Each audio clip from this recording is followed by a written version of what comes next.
Hi friends, welcome to PSC beginners.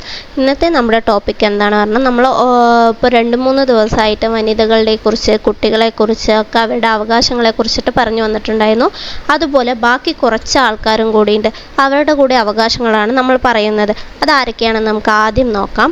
ഒന്നാമത്തത് വയോജന സംരക്ഷണ നിയമം. നമ്മൾ ആദ്യം വനിതകളെയും പറഞ്ഞു, കുട്ടികളെയും പറഞ്ഞു. അപ്പോൾ ഇനി ബാക്കിയുള്ളത് ആരാണ്? വയോജനങ്ങൾ, അതായത് മുതിർന്ന പൗരന്മാർ. അത് കഴിഞ്ഞാൽ ദുർബല വിഭാഗങ്ങളുടെ സംരക്ഷണം. ദുർബല വിഭാഗം എന്ന് പറയുമ്പോൾ നമ്മൾ ന്യൂനപക്ഷമോ അല്ലെങ്കിൽ SC/STക്കാരോ അവരെയൊക്കെയാണ് ഉദ്ദേശിക്കുന്നത്. പിന്നെ അവർക്ക് വേണ്ടി വന്ന 2 കമ്മീഷനുകളുണ്ട്. നമുക്കറിയാം, SC/ST കമ്മീഷൻ എന്ന് പറയുന്നത്, പിന്നെ OBCക്കാരനെ കുറിച്ചിട്ടും, അതർ ബാക്ക്വേർഡ് കാസ്റ്റ്. പിന്നെ കേരള സംസ്ഥാന പട്ടികജാതി പട്ടികവർഗ കമ്മീഷനും കേരള സംസ്ഥാന ന്യൂനപക്ഷ കമ്മീഷനും, പിന്നെ ഇവരിൽ നിന്നെല്ലാം മാറി നിൽക്കുന്ന ഭിന്നലിംഗക്കാരുടെയും ഭിന്നശേഷിക്കാരുടെയും അവകാശം. അത് ഇവരിൽ പെട്ടത് എന്നല്ല. ഇത് ന്യൂനപക്ഷം എന്ന് പറയുമ്പോൾ, ദുർബല വിഭാഗം എന്ന് പറയുമ്പോൾ ഈ SC/ST, അതർ ബാക്ക്വേർഡ് കാസ്റ്റ് ഒക്കെ വരും. അതിൽ പെടാത്തതെന്നതാണ് ഞാൻ ഉദ്ദേശിച്ചത്, ഭിന്നലിംഗക്കാർ, ഭിന്നശേഷിക്കാർ എന്നതിലൂടെ. ഓക്കെ, അപ്പോൾ നമുക്ക് ആദ്യമായിട്ട് വയോജനങ്ങളുടെ സംരക്ഷണത്തെക്കുറിച്ച് പറയാം. 60 വയസ്സിന് മുകളിലുള്ളവരെയാണ് നമ്മൾ എന്ത് വിളിക്കുന്നത്? വയോജനങ്ങൾ അല്ലെങ്കിൽ മുതിർന്ന പൗരൻ എന്ന് വിളിക്കുന്നത്. നമ്മൾ എവിടെ പോയാലും കണ്ടിട്ടുണ്ട്, ഒരു ഇലക്ഷന് പോയാൽ പോലും 60 വയസ്സായി പറഞ്ഞാൽ അവർക്ക് ക്യൂ നിൽക്കേണ്ട ആവശ്യമില്ല. ബാക്കിയുള്ളവരിങ്ങനെ ക്യൂ നിൽക്കുമ്പോഴും അവർക്ക് ആവശ്യമില്ല. അതുപോലെ പല സ്ഥലങ്ങളിൽ പോയാൽ പോലും ചിലപ്പോൾ 60 വയസ്സിന് മുകളിലുള്ളവർക്ക് കൺസെഷൻ ഉണ്ടാവും. ബസ്സിലായാലും അവർക്ക് മുതിർന്ന പൗരന്മാർക്ക് എന്ന് പറഞ്ഞിട്ട് അവർക്ക് എക്സ്ട്രാ സീറ്റുകളെല്ലാം ഉണ്ടാവും. അതാണ് ഈ 60 വയസ്സിന് മുകളിൽ പ്രായമുള്ളവരെയാണ് എന്ന് പറയുന്നത്? മുതിർന്ന പൗരന്മാർ എന്ന് പറയുന്നത്. ഓക്കെ, ഈ മുതിർന്ന പൗരന്മാരുടെ അവകാശ സംരക്ഷണത്തിന് വേണ്ടിയിട്ട് ഐക്യരാഷ്ട്രസഭ നടത്തിയ ഒരു പ്രത്യേക സമ്മേളനമുണ്ട്. World assembly on ageing convention എന്നറിയപ്പെടുന്ന ഒരു അസംബ്ലിയുണ്ട്. ഏതാണ്? World assembly on ageing convention എന്നാണ് അവ അറിയപ്പെടുന്നത്. അപ്പോൾ അന്താരാഷ്ട്ര വയോജന ദിനം എന്നാണ്? ഒക്ടോബർ 1. അന്താരാഷ്ട്ര വയോജന ദിനം എന്നാണ്? ഒക്ടോബർ 1. ഇത് ആചരിച്ചു തുടങ്ങിയതോ 1991 മുതലാണ്.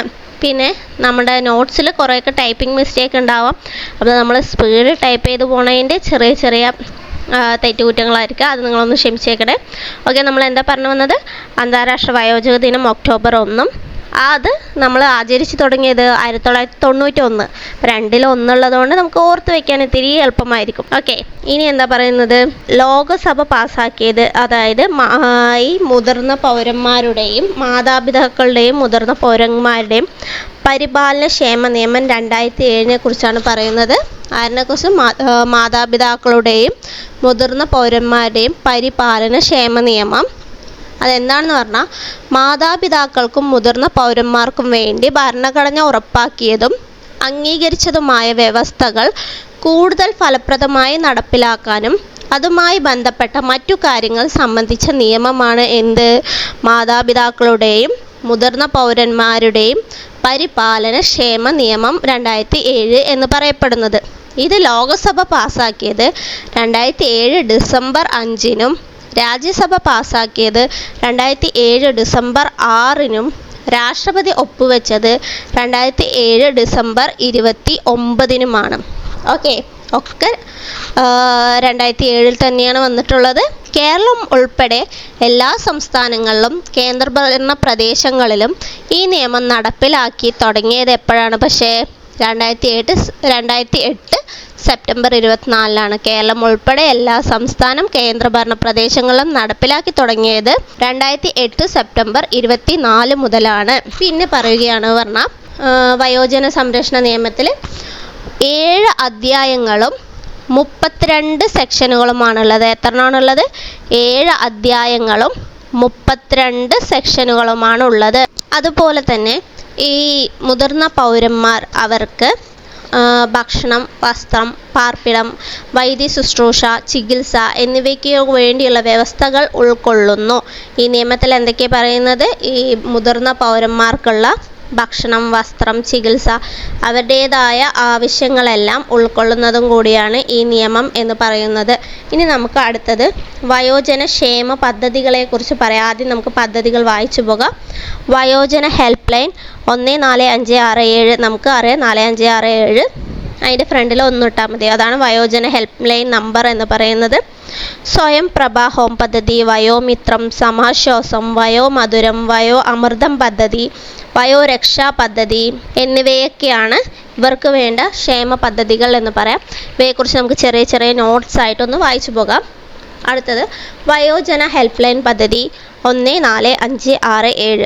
ഇതെന്താ പറയുന്നത് പറഞ്ഞാൽ കേരള സർക്കാരിൻ്റെ വയോജന സൗഹൃദത്തിന് ഊന്നൽ നൽകിക്കൊണ്ട് സംസ്ഥാനത്ത് സാമൂഹിക നീതി വകുപ്പ് വയോജനങ്ങൾക്കായി നടപ്പിലാക്കിയ ടോൾ ഫ്രീ ഹെൽപ്പ് ലൈനാണ് എന്ത് 145667 എന്ന് പറയുന്നത്. സാമൂഹിക നീതി ശാക്തീകരണ മന്ത്രാലയം, national institute of social defence, സംസ്ഥാന സർക്കാർ എന്നിവർ ചേർന്നിട്ടാണ് ഇത് സ്ഥാപിച്ചിരിക്കുന്നത്.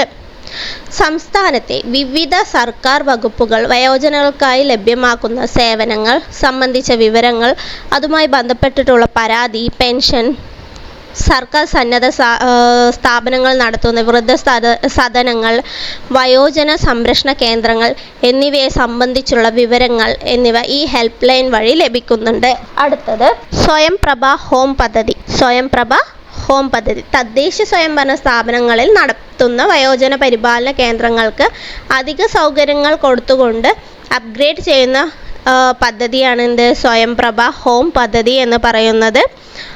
ബന്ധപ്പെട്ട പഞ്ചായത്ത്, മുനിസിപ്പാലിറ്റി, കോർപ്പറേഷനിലെ 60 വയസ്സ് കഴിഞ്ഞ മുതിർന്ന പൗരന്മാർക്കാണ് ഇത് നൽകിക്കൊണ്ടുവരുന്നത്. ആർക്കാണ് ഇത്? ബന്ധപ്പെട്ട പഞ്ചായത്ത്, മുനിസിപ്പാലിറ്റി, കോർപ്പറേഷനിലെ 60 വയസ്സ് കഴിഞ്ഞ മുതിർന്ന പൗരന്മാർക്ക് കുറഞ്ഞത് 20 ഗുണഭോക്താക്കൾക്കെങ്കിലും ഒരു സ്വയംപ്രഭ ഹോമിലൂടെ സേവനം നൽകാവുന്നതാണ്. അതായത് 60 വയസ്സ് കഴിഞ്ഞവർക്ക് പഞ്ചായത്ത് തലത്തിൽ പകൽ ഒത്തുകൂടുന്നതിന് ഒരു സൗകര്യം ഉണ്ടാക്കുക എന്നതാണ് ഈ സ്വയംപ്രഭ ഹോം പദ്ധതിയിലൂടെ നടപ്പിലാക്കി വരുന്നത്. അടുത്തത് വയോമിത്രം പദ്ധതി. എന്താണ് വയോമിത്രം പദ്ധതി? സംസ്ഥാനങ്ങൾക്ക് വയോജന നയം നടപ്പിലാക്കുന്നതിൻ്റെ ഭാഗമായി വയോജന ആരോഗ്യ സംരക്ഷണ പരിപാലനത്തിന് പ്രത്യേക ശ്രദ്ധ നൽകിക്കൊണ്ട് ആരംഭിച്ച നൂതന പദ്ധതിയാണ് വയോമിത്രം പദ്ധതി എന്ന് പറയുന്നത്. ആദ്യഘട്ടമെന്ന നിലയിൽ മുനിസിപ്പൽ കോർപ്പറേഷൻ പ്രദേശങ്ങളിലാണ് ഈ പദ്ധതി നടപ്പിലാക്കി തുടങ്ങിയത്. കോർപ്പറേഷൻ, മുനിസിപ്പാലിറ്റിയിൽ താമസിക്കുന്ന 65 വയസ്സിന് മുകളിൽ പ്രായമുള്ള മുതിർന്ന പൗരന്മാർക്കാണ് വയോമിത്രം പദ്ധതി സ്കീം പ്രകാരം സൗജന്യ സേവനങ്ങൾ നൽകുന്നത്. നമ്മൾ നേരത്തെ പറഞ്ഞ സ്വയംപ്രഭ ഹോം പദ്ധതിയിൽ 60 വയസ്സായിരുന്നു.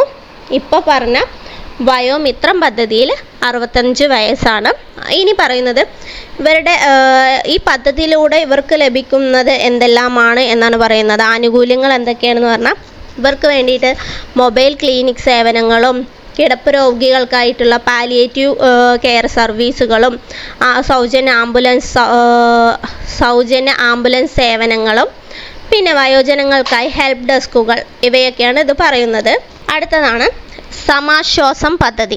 സമാശ്വാസം പദ്ധതി എന്താണെന്ന് പറഞ്ഞാൽ നമ്മളിൽ തന്നെ ഈ വയസ്സായ ആൾക്കാർക്ക് വൃക്ക തകരാർ സംഭവിച്ച് അല്ലെങ്കിൽ സ്ഥിരമായിട്ട് ഡയാലിസിസ് ചെയ്യുന്നവർ, വൃക്കയോ കരളോ മാറ്റിവെച്ച് സർജറിക്ക് വിധേയമായവർ, പിന്നെ ഹിമോഫീലിയ രോഗികൾ, സിക്കിൾ സെൽ അനീമിയ രോഗികൾ എന്നിവർക്ക് പ്രതിമാസ ധനസഹായം നൽകുന്ന പദ്ധതിയാണ് സമാശ്വാസം പദ്ധതി എന്ന് പറയുന്നത്. അപ്പോൾ എന്താണെന്ന് മനസ്സിലായി കാണുമല്ലോ. വൃക്ക അല്ലെങ്കിൽ കരൾ മാറ്റിവെച്ച സർജറി ചെയ്തവർ, അല്ലെ വൃക്ക തകരാർ സംഭവിച്ചവർ, ഹീമോഫീലിയ രോഗികൾ, സിക്കിൾ സെൽ അനീമിയ രോഗികൾ എന്നിവർക്ക് പ്രതിമാസ ധനസഹായം നൽകുന്ന പദ്ധതിയാണ് സമാശ്വാസം പദ്ധതി എന്ന് പറയുന്നത്.